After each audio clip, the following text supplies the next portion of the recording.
Welcome to the Garden Angelus, where we talk about flowers, veggies, and all the best dirt.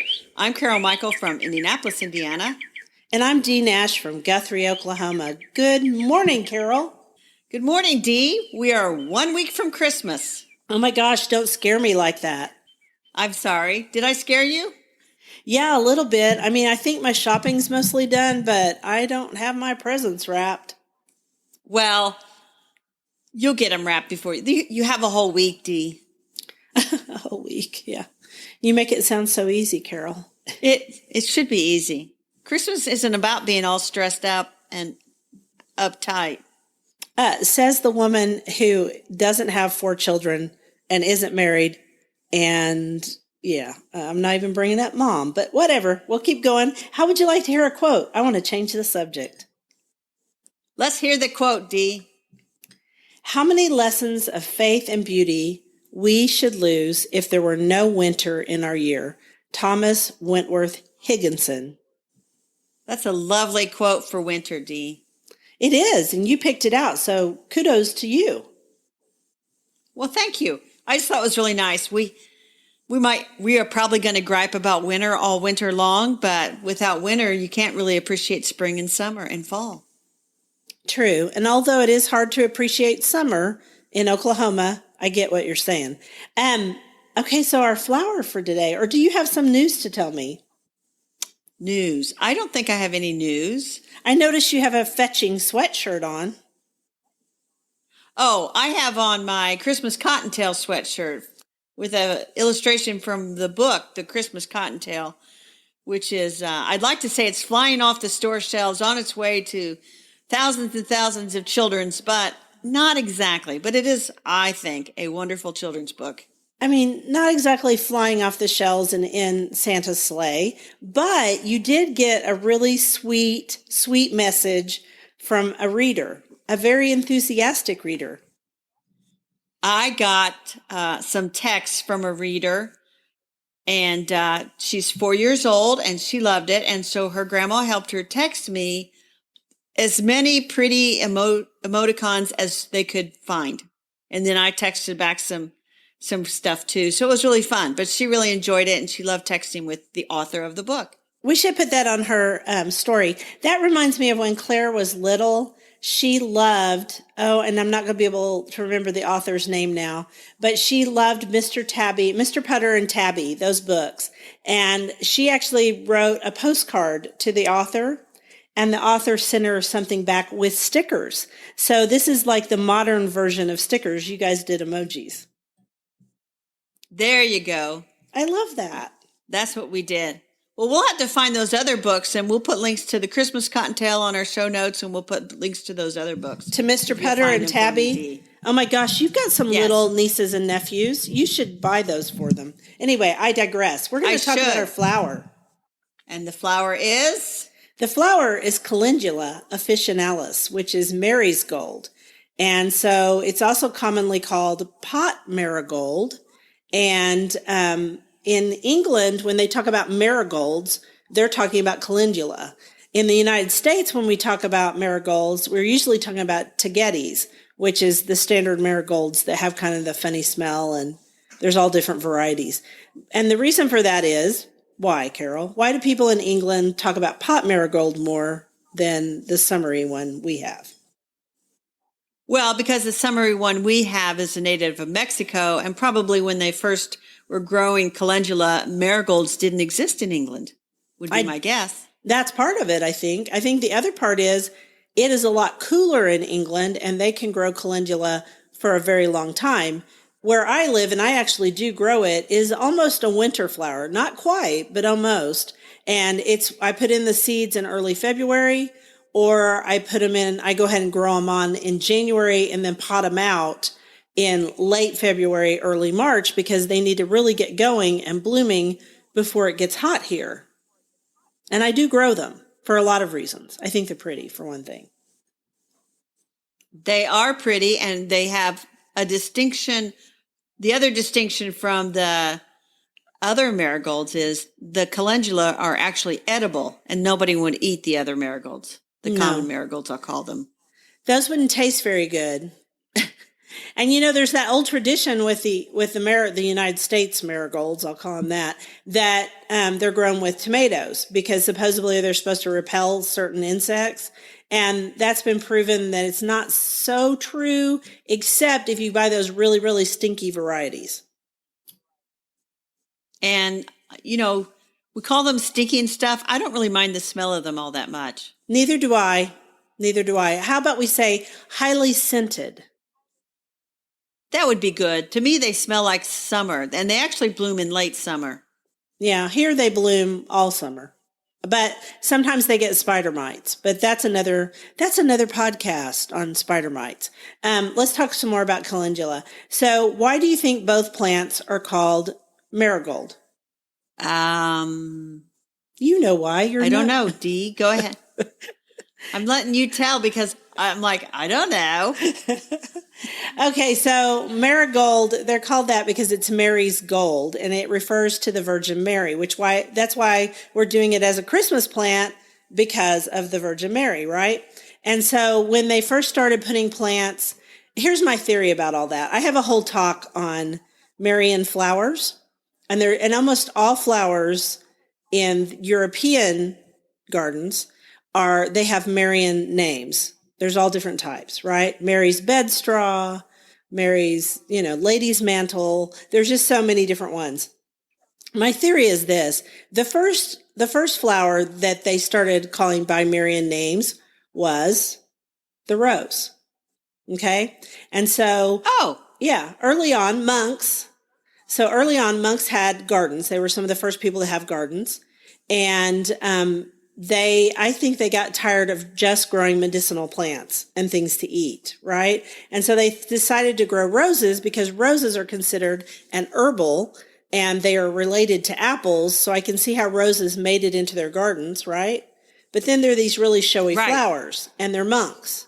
And so some of the orders were really, really strict back then. And my theory is they thought, well, you know what? The rose is the queen of the flowers and Mary is the queen of heaven.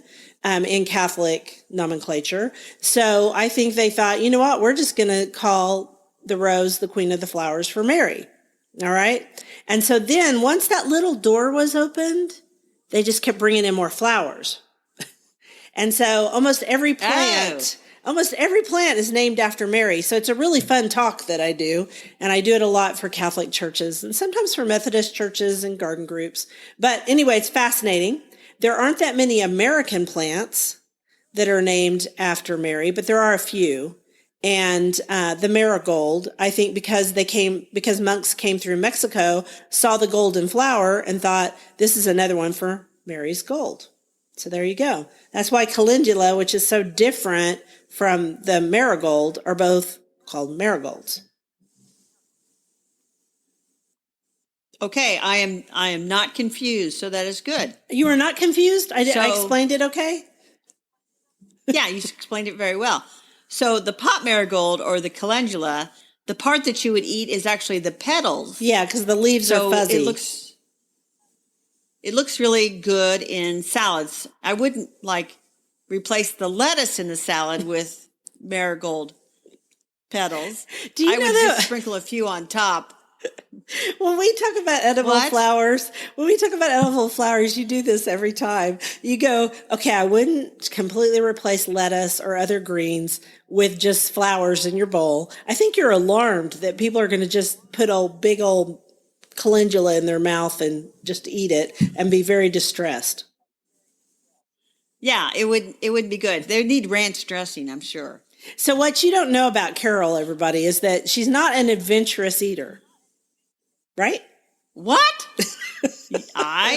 No, you're not. You're not. Okay. And she doesn't like seafood and she doesn't like fish. And a lot of people don't. I get that. You live in the middle of the country. Maybe it's not your thing, but, I think it's okay to add petals to a salad. It's pretty. I think it would be okay as well. And I should try to grow some. I grew some a long time ago, but I haven't grown any. I should grow some out in the vegetable garden. Maybe I'll get some seeds and start it. Oh, you should, because they're really, really pretty. And they look good in the vegetable garden, and they look good elsewhere, too. But I usually put mine in my potager. So we have several varieties to try. Yeah, because most of them are a yellow, goldish, or even to the orange. But there are some that are pink, like Pink Surprise. Right? Pinkish. Pinkish. The flashback series from Renee's Seeds, they come in various colors, including a pinkish color. But then you can go all the way to the other end of the calendula rainbow section, and that is radio.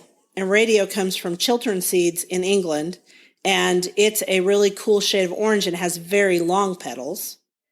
And then there's Zeolites from Botanical Interest, kind of a pink, almost pink to rust color. It looked very pretty in their drawing on their website. We should get that one too. Yeah, we should. We should buy that one from them. I'm going to say that I've grown the flashback series, and the pink in it is really more of an apricot or a peach. So don't expect it to be a really pink. It's a lot like the daffodils that have pink cups. They aren't really that pink, and they turn to a subtle shade of peach by the time they're done. So one more thing about calendula, you will see it a lot in natural food stores to be used as a cream or a salve to soothe skin. People use it for eczema. And you can also make a tea from the blooms, and you can buy dried petals everywhere. I can never get enough to grow to dry my own petals. And honestly, I don't need any calendula tea, but they really are pretty, and I'm sure it makes a pretty tea. It probably is a very yellow tea, like turmeric.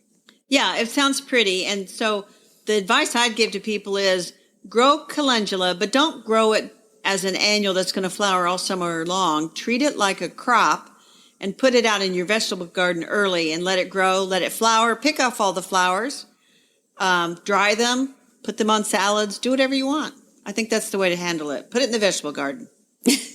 And I think you can just put it anywhere you want. But you can pull off the petals fresh, and they are really good in salads. And it does come to fruition about the same time that your lettuce does in Oklahoma. When your lettuce is ready to pick, usually your calendula is too. And it just is really, really pretty. And you could put it in there with some pansies or violas, and it'd be a beautiful salad. And everybody would think you were super fancy. Woohoo! We want to be super fancy. We fancy people. Shall we move on to the vegetable? Yes, we should. I think you should do this one because it's awesome. This quote. Here's the quote. We have a line from a poem by Walt Whitman. Behold this compost, behold it well. And he wrote a poem called This Compost. So Dee, I have another poem that I've read that's called The Compost Heap, and it's by a British poet named Ruth Pitter. And so I know of those two poems. So now I kind of tell people, I says, yeah, I have a collection of poems about compost. Do you do that at your talk? Of course I do. I do a poetry reading of The Compost Heap. I just thought of something. What? How did your Marigold National Collection go? The English poet reminded me. How'd that go? It did not go well. I'm going to work on a different collection with a smaller number of plants to work with. So we'll talk about that after the new year, my new collection. Your new national collection. Exactly. Because the Brits always have national collections. Anyway, back to your poetry collection. Shouldn't you have 3 poems to make that a collection? Well, you know what? I think I might have a third poem. I can't put my finger on it right now. But I at least have The Compost Heap. And I'll just tell you what it's about. And then people would have to book me for a talk, and I would do a reading of it. So it's a poem about a woman named Ethel Twigg who starts a compost pile, and she goes around and picks up everything she can to put on her compost pile. And she even, they said, plucked the rose petals before they were even off the rose. And then she would look around to the neighbors. And so she just fell in love with composting, basically, because when you see that stuff break down, I don't want to tell people this, it can get kind of addictive to keep adding to your compost pile. But anyway, the poem kind of ends, her cat dies. Hey, whoa. She thinks about all. You're going all dark and scary now. Stop that. They have to book you for a talk to do this. Yuck. Anyway, so I can do the poetry reading, And let's talk about composting, because wintertime is actually there's not much else going on in the garden. It's actually a pretty good time to start some compost piles. Don't you think? Oh, I guess. I mean, yeah, sure. So what kind of compost do you have? Do you do it fast or do you do it slow? Yes. Come on. What do you think? Go ahead, Dee. What do you think? You're a lazy gardener like me. So yeah, you do it slow. And so, but you know what? Here's the thing. And I'd think, oh, I need to chop everything into little bitty pieces and turn it every few days and make sure it's watered. And I could have spent all my time working on compost instead of working in the garden. So I read Mrs. Green Thumbs. Remember Mrs. Green Thumbs? Yes, Cassandra Dance. She died much too young. Yes, I remember. She did. And she used to write in, I think it was in Country Living that she wrote in, and she used to make me laugh so hard. And one of her best ever pieces was on being a lazy composter. And so after I read that, I decided I could just be one. And I am. Right. So a lazy composter, just so people know, you just pile it up and wait. Right. You need some green material. You need some brown material. And you guys can look that up as to what that is. But basically, fresh items are generally green, and items like leaves are brown. And it doesn't really mean the color. It has more to do with how much nitrogen is in it. But I sort of separate things by the colors, green and brown, even though that's not technically the deal. I once had a master gardener get on to me because I called something a brown item that wasn't brown. Well, and I have a book on composting from Rodale. I think it's 3,000 pages. 3,000? Right? I thought you were going to say 300 and I was going to laugh. But 3,000? That's ridiculous. Well, you talk for a minute and I'll go get the book and I'll figure it out. Okay, so we'll talk a little bit more about, composting while Carol looks for her book, because she sits in her library, and that's how she finds her book. Anyway, slow pile means you pile it up and wait. I take a lot of my leaves off of my front flower beds because they're oak leaves, and they're super hard to decompose, and I take them off of my front little lawnette, which is fescue grass, because it's shaded. And then I take it all and shred it up with a shredder, and I put it in leaf piles. But that is the only thing I shred. Everything else from the garden just goes in those same piles. And eventually at the bottom, I have beautiful black compost. So how many pages is that book, Carol? Well, we were both wrong. It's 1,000 pages on composting. Okay, well, 1,000 is still a lot to say about compost. It is. And you can become a master composter. I think through extension services, they offer that. So there's a whole spectrum of composters, people that just like us to just pile stuff up. And then people that just go crazy trying to get it to heat up real fast and turn it all the time. And God love them. Good for them. I have to cut things back and take care of the garden and make sure I deadhead my roses and all this other stuff. I don't have time for that. We should tell people what not to put in a pile. Why don't you tell them? It's kind of gross. I'm going to let you do it. Well, okay. So you put, when you do composting, it does heat up. And so the master composters, they actually have thermometers with great big long stick things. And they can it's like a meat thermometer, but it's got like a 3-foot long probe on it to figure out how hot the middle of the pile is getting. So, but if you do slow composting, your pile is not going to get that warm. So no weeds with seeds on them. In fact, no weeds. Sure. Although I put weeds in mine, but whatever. Go ahead. I know I agree with you completely. I completely agree with you about that you're not supposed to put weed seeds in there, but I'm too lazy to cut them off, so I just throw them in there. And if I get weeds in my garden while I live out in the country, that's the way it goes. Okay, so yes, nothing with disease. Like, for example, tomatoes. We do not put our tomatoes dead definitely go tomatoes. in the trash. Right, because definitely tomatoes have issues. All right, so what else? Now we're getting to the gross part. Well, if you have a cat and you have cat litter, or you have a dog and you scoop up dog poo, don't put that in your compost pile. That's nasty. Basically, any, I'll call it poo from an animal that eats meat should not go in the compost pile. Now, if you have chickens or rabbits or horses or cows, you're probably going to have a separate compost pile just for those manures. And we're not going to talk about that, but that's like a whole separate deal.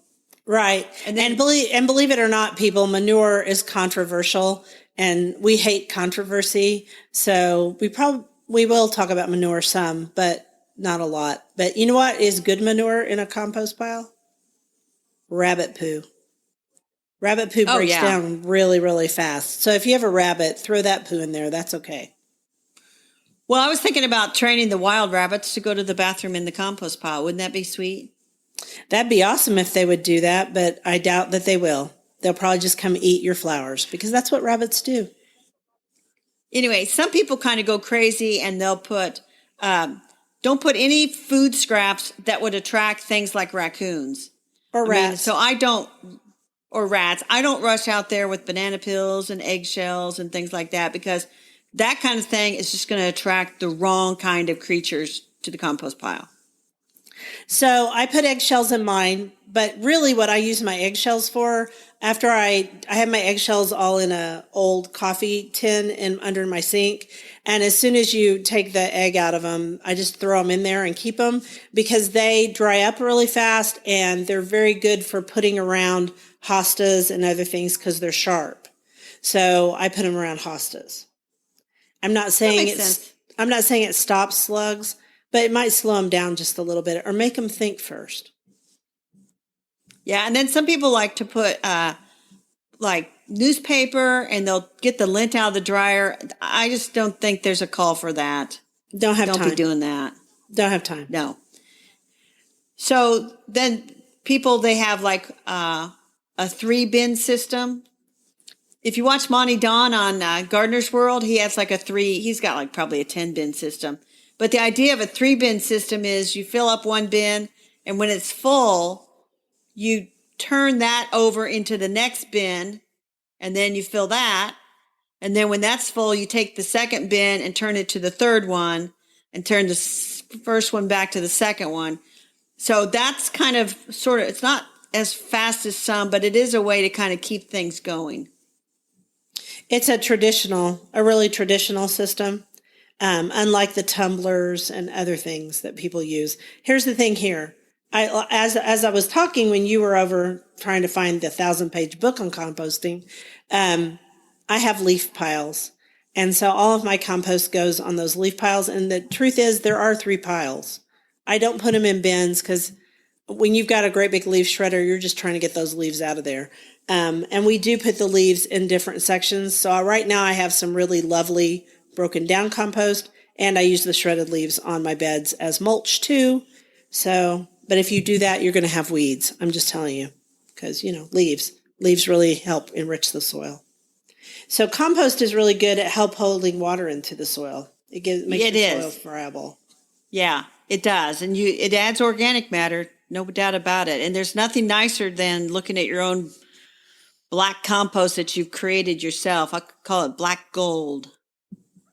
I do too. And you know why we call it black gold? Because it takes a long time to get it or a lot of effort. So it is like gold.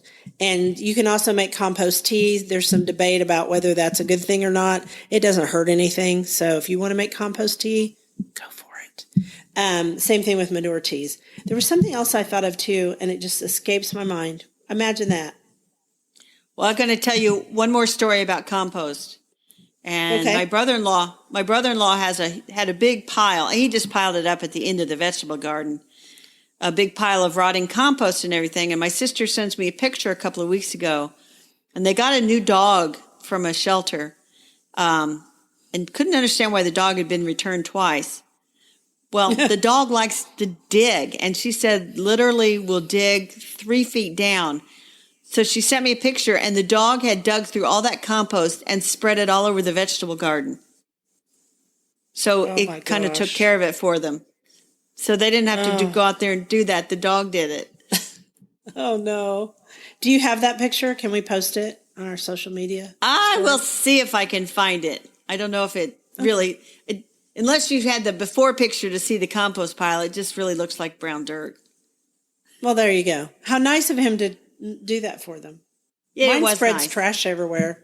He does trash because he's a hound dog and his nose is too good. So we certainly aren't going to put anything in the compost pile that he wants. That's for sure. So let's talk about our dirt. Okay. I'm ready. I love this dirt. I do too. So the other thing we do in the wintertime is we get seed catalogs. Yes. So we're going to talk about some of our favorites. People do a lot of seed ordering online. It's easy, right? Back in the old days, you had to fill out a little piece of paper and then send off your check and all this stuff. And then the seeds would come, and you don't have to do that anymore. You can just do it online. But I still like seed catalogs because after I, am finished with Christmas, I like to sit down in my chair by the fire and just peruse them all. And there's so many good ones still being produced.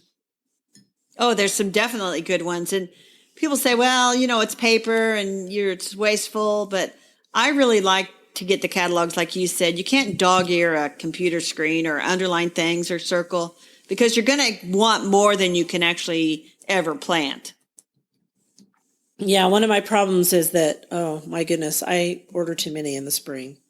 Sometimes I do a seed giveaway just because I'm silly like that.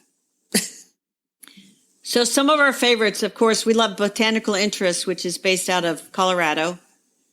And yes, these are some of our dear friends, and we really enjoy them.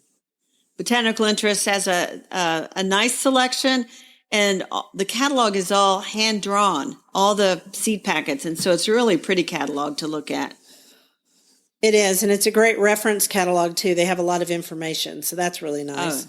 And then there's the big mama of catalogs, Baker Creek Heirloom Seeds. That one is almost like your compost book. It's super thick with lots of information. It's all printed on kind of newsprint or recycled paper, so I think that is probably better for the environment. And you could compost it after you're done with it if you don't keep it. And they actually have two versions of that catalog. They have the free one you can get, but if you go to the magazine stands in the store, they've got a for sale copy that's like twice as thick and twice as much information. Yeah. It's almost like a book. I only get the free one, and that's more than I know what to do with it. And then there's Burpee. Yes, Burpee.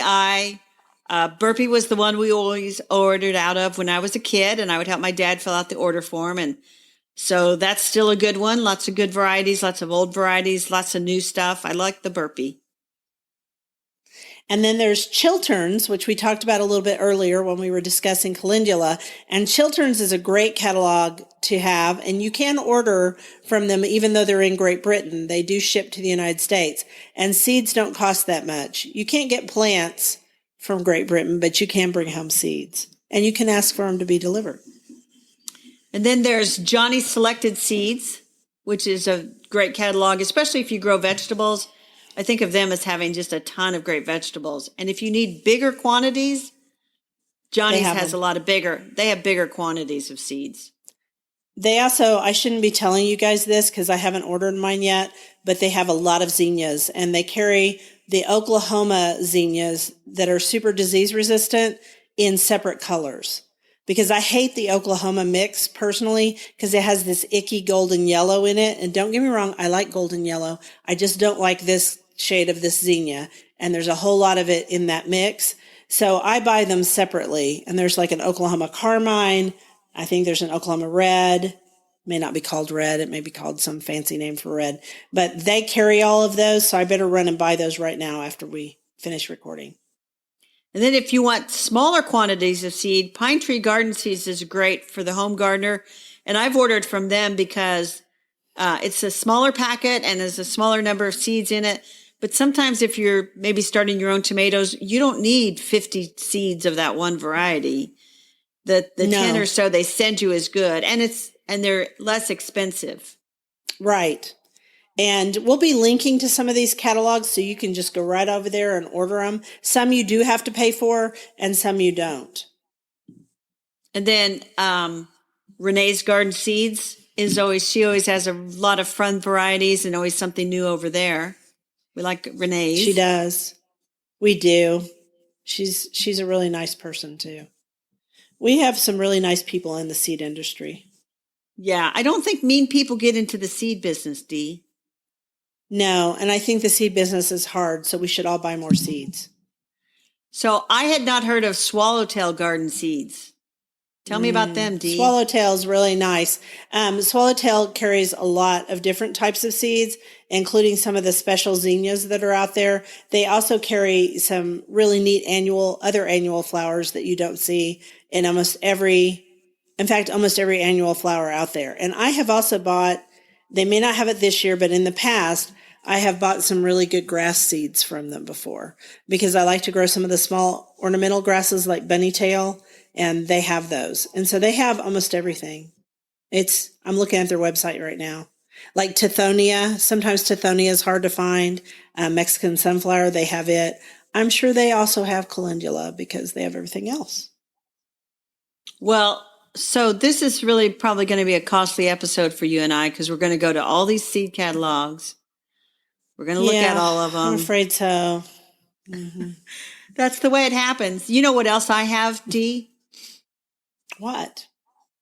I have some old seed catalogs. I have some from the 1930s that I just thought were interesting. And they're great if you ever want to know if a variety existed in the 1930s, you can look at some of these old catalogs. And if it's listed there, it was a variety back then. That's neat. I don't really have, I was trying to think. I don't think I have any old seed catalogs, but I'm not going to buy any because I'm going to let you have them all on eBay. Well, and to these days, I recycle all my seed catalogs. In fact, I've got a whole bunch that I'm going to toss from last year. But for some reason, back in 1976, when we were all crazed about the bicentennial, I did save my Burpee seed catalog from that year. I still have it. So someday it'll be. Is the cover red, white, and blue? No, not really. Oh, okay. Hold on. Keep talking and I'll look. Well, I was thinking since it's the bicentennial, I don't even know if our younger listeners know about the bicentennial. The year 1976 was our 200th anniversary in the United States. And so we celebrated it in a big, big way. Everything was red, white, and blue that year. But she's looking for a catalog now. I have it, and we'll put a picture of it. So in 1976, which sounds weird to say 1976, like it was a long time ago. And apparently it was 43 years ago. Because it was a long time ago. So Burpee was actually celebrating their 100th anniversary themselves. Neato. And oh, cool. And guess what? It's red, white, and blue. Well, no, it's not really. On the cover, they have an article about they awarded $10,000 for the person who could grow the first white marigold. And so they have that story in there about the first white marigold that was I remember when that was a big deal. Yeah. Yeah, that was a really big deal. It went to Mrs. Alice Vonk of Sully, Iowa in 1975, and it's got her picture. Very cool. That's cool. We should take a picture of that for our story today, and too. And then the other one is there's the Burpee Big Girl tomato came out in 1976, and it was a big new variety. It was on the cover. So far that you got red and white, I'm just saying. That's it. I mean, there's no blue. So, hey, everybody. Thanks for reminiscing with us as we talked over the garden gate this morning. We can be found everywhere, anywhere good podcasts are found. And we can also be found on Facebook under The Garden Angelists, and you can ask us questions there. You can ask questions at thegardenangelists@gmail.com. You can ask us on Instagram. I do a lot of the Instagram part. Carol does a lot of the Twitter. And then if you guys ask Carol a question on Instagram, I shoot her a picture and tell her to answer it. Because sometimes I don't know about Indiana. And then where else are we, Carol? I said Twitter. I said Instagram. I said Facebook. I know we got a little bit on Pinterest. Not much, but a little bit. Well, they can always email us at thegardenangelists@gmail.com. If they have specific questions, we'd be happy to answer them. You can find us individually, too, at all of our various incarnations. We're so grateful that you guys listen to us. And if you are on various social media and want to spread the word about our garden podcast, We will be forever grateful. And if you tag us in it, we'll share it too. Thanks so much. It was great talking to you, Carol. Great talking to you. Bye now. Bye.